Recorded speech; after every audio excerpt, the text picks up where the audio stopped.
அஸ்ஸலாமு அலைக்கும் வரஹ்மத்துல்லாஹி வபரகாத்துஹு. அல்லாஹ்வை நாடியவன் அல்லாஹ் விரும்புகிறான், எவனை அல்லாஹ் விரும்புகிறானோ அவனுக்கு மார்க்கத்தின் விளக்கத்தை தெரிவிக்கிறான் என்று முஹம்மது ஸல்லல்லாஹு அலைஹி வஸல்லம் அவர்கள் இமாம் புகாரி ரஹ்மத்துல்லாஹில் குறிப்பிட்டுள்ளார். இப்பொழுது பார்த்தீர்கள் என்றால் காலகட்டத்தில் முஹம்மது ஸல்லல்லாஹு அலைஹி வஸல்லம் எவ்வாறு கூறியிருக்கிறார் என்றால், ஆரம்ப காலத்தில் பாவங்கள் குறைவாக இருந்தாலும் தற்பொழுது பாவங்கள் அதிகரித்துக் கொண்டே இருக்கும் என்று முஹம்மது ஸல்லல்லாஹு அலைஹி வஸல்லம் அவர்கள் காலத்திலே குறிப்பிட்டிருக்கின்றனர். அதை ஒப்பிட்டு பார்க்கும்பொழுது தற்பொழுது அதிகமான பாவங்கள் நடைபெற்றுக் கொண்டிருக்கிறது. அதாவது முக்கியமாக தற்போது பேச வேண்டிய தலைப்பு என்னவென்றால் வட்டி இதற்கான மன்னிப்பே அல்லாஹ்விடத்தில் இல்லை என்று முஹம்மது ஸல்லல்லாஹு அலைஹி வஸல்லம் அவர்கள் குறிப்பிட்டிருக்கிறார்.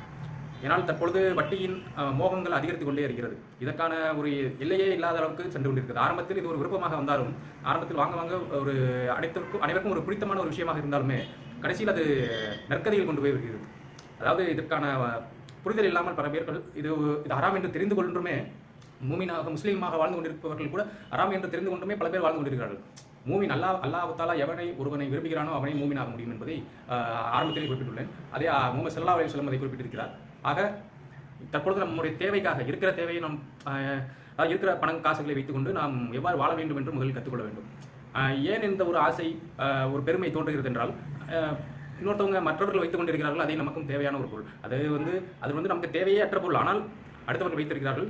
ஸோ அதனால் நமக்கு அந்த பொருட்கள் தேவைப்படுகிறது என்று நம்ம அதன் மேல் ஆசை கொண்டு காசு காசு காசு காசு என்று நாம் அதில் அழைந்து கொண்டிருக்கிறோம். ஆனால் முஹம்மது ஸல்லல்லாஹு அலைஹி வஸல்லம் அவர்கள் மனிதர்கள் வழி தவறுவார்கள் என்பதை முன்பே கூறியிருக்கிறார். இப்பொழுது தற்பொழுது ஒரு வாகனம் வாங்க வேண்டும் என்றால் EMI, credit card, debit card, so இந்த மாதிரி நிறையா வழிகேடுகள் நடந்து கொண்டிருக்கிறது. ஒரு ஏதோ ஒன்று தேவை என்றால் உடனே நகையை கொண்டு போய் வைத்துக்கொண்டு வட்டியை வாங்குவதற்கான மும்முரமாக நாம் செயல்பட்டு கொண்டிருக்கிறோம். இது அனைத்துமே சைத்தான் செய்து கொண்டிருக்கிற வேலைகள். மொத்தத்தில் இது கடைசியில் நாம் பார்ப்போம் என்றால் சைத்தானுடைய தான் நாம் எழுப்பப்படுவான். நாம் அனைவரும் இந்த மாதிரி ஈடுபட்டு கொண்டிருப்பவர்கள் அனைவருமே சைத்தானிடம் தான் எழுப்பப்படுவார்கள். அதை நாம் முதலில் புரிந்து கொள்ள வேண்டும். முஹம்மது ஸல்லல்லாஹு அலைஹி வஸல்லம் அவர்கள் 3 விஷயத்திற்கு பாவ மன்னிப்பே கிடையாது என்று சொல்லியிருக்கிறார். ஒன்று வட்டி வாங்குவதும் தவறு, கொடுப்பதும் தவறு. அதாவது வட்டி என்பது ஒரு பேங்கில் வேலை செய்தாலும் கூட, ஒரு ஹராமான காசுகளை பெற்றாலும் கூட, எந்த ஒரு வருமானத்திற்குமே நாம் அந்த ஹராமான விஷயங்கள் உள்ளே நுழையக்கூடாது. முதலில் நாம் யோசித்துக் கொள்ள வேண்டும். ஹராமான காசா அல்லது ஹலாலான காசா என்பதை முதலில் நாம் யோசித்து பார்க்க வேண்டும். பிறகு நாம் முடிவெடுக்க வேண்டும். அதற்கான முடிவுகளை நாம் சரியாக எடுத்துக்கொள்ள வேண்டும். அது மட்டும் இல்லாமல் தற்பொழுது நம்முடைய ஆசைகள் அவ்வாறு அமையப்பட்டிருக்கிறது.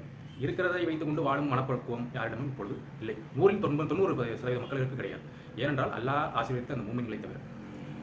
நாம் முதலில் புரிந்து கொண்டு அதில் செயல்பட்டு அதில் எவ்வாறு மேற்கொள்ள வேண்டும் என்பதை முதலில் நாம் தெரிந்து கொள்ள வேண்டும். இப்பொழுது நாம் ஹராமான காசுகளை சம்பாதித்துக் கொண்டு விட்டு நாம் பல ஹலாலான விஷயங்கள் செய்தாலும் அல்லாஹ் தஆலா மன்னிப்பு தரவே மாட்டான். ஏனென்றால் இதை நாம் இப்படி சம்பாதித்து விட்டு நாம் தானம், தர்மங்கள், இஃப்தார் உணவுகள், சகர் உணவுகள் இது போன்ற விஷயங்களில் நாம் ஈடுபட்டு கொண்டிருக்கிறோம். இதில் ஈடுபட்டு விட்டு எந்த ஒரு பிரயோஜனமும் கிடையாது. சிறிதளவு பிரயோஜனம் கூட கிடையாது. முதலில் நாம் அதிலிருந்து விலக வேண்டும். அதனுடைய தெளிவுகளை புரிந்து கொள்ள வேண்டும். அது எதற்கான கூற்றுகளை முதலில் நாம் ஆராய்ந்து அதற்கான விஷயங்களை நாம் மேற்கொள்ள வேண்டும். இரண்டாவது, மூமினாக இருப்பவரை கொலை செய்வது. இதற்கான பாவங்கள் நரகம் என்றுமே, நரகத்தை தவிர வேறு ஒன்றுமே கிடையாது என்று முஹம்மது ஸல்லல்லாஹு அலைஹி வஸல்லம் அவர்கள் குறிப்பிட்டிருக்கிறார்கள். அது மட்டுமின்றி சமமாக பங்கிடுவது. அதாவது ஒரு சொத்து ஒரு மற்ற எந்த ஒரு விஷயமா இருந்தாலும் எல்லாருக்கும் நம்மளுடைய உறவினர்கள் இல்லை அல்லது கூட பிறந்தவங்க இந்த மாதிரி இருக்கிறாங்க. இந்த மாதிரி விஷயத்தில் நமக்கு அதில் உங்களுக்கு பங்கு இருக்குது என்று நினைத்தால் அதை நம்ம சமமாக பிரிக்க வேண்டும். ஏனென்றால் இது நமக்கு கொடுக்காவிட்டால் இது நரகத்திற்கு மட்டுமே செல்லுவதற்கான வழிகள். நீங்கள் எவ்வளோ தூரம் நீங்கள் தவாப் செய்தாலும் அதற்கான அர்த்தத்தை அல்லாஹ் முன்கூட்டியே கூறிவிட்டார். இன்ஷா அல்லாஹ் இதை நீங்கள் அனைத்தையும் கடைபிடிங்கள். ஏனால் ஈமானை சரி செய்ய வேண்டும் என்றால் நாம் முதலில் அல்லாஹ் தஆலா வழியில் செல்ல வேண்டும்.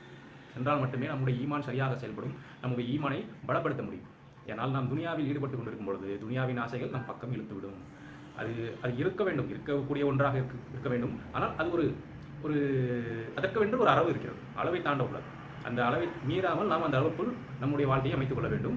முழுமையாக நாம் தீனில் இறங்க வேண்டும். இன்ஷா அல்லாஹ் நம்முடைய தீனுக்காக மட்டுமே நாம் உலகில் படைக்கப்பட்டிருக்கிறோம். அதை முதலில் நாம் தெரிந்து கொள்ள வேண்டும். முதலில் அதில் தெளிவு பெற வேண்டும். தெளிவு பெற்ற பின்பே நாம் இதை மேற்கொள்ள முடியும்.